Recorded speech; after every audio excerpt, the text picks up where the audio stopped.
It really hurts to be away from friends and family during Diwali, but when you look around, you still find little warmth everywhere. आता आपण कडाक्याच्या थंडीत राहत असलो तरीही एक फेस्टिव्ह स्पिरिट आपल्या आतमध्ये आहे. अचानक आलेला सूर्यप्रकाश आपल्याला किती आनंद देऊन जातो.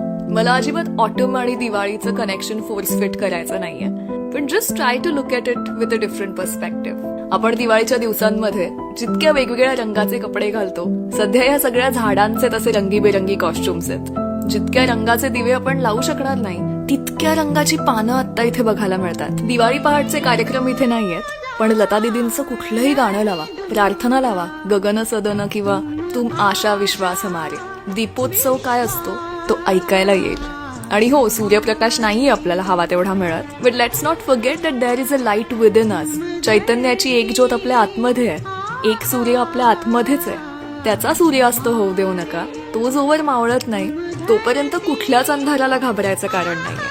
ते गाणं आहे ना, उषक काल होता होता काळ रात्र झाली, अरे पुन्हा आयुष्याच्या पेटवा मशाली. Stay tuned to Seasoning Tales.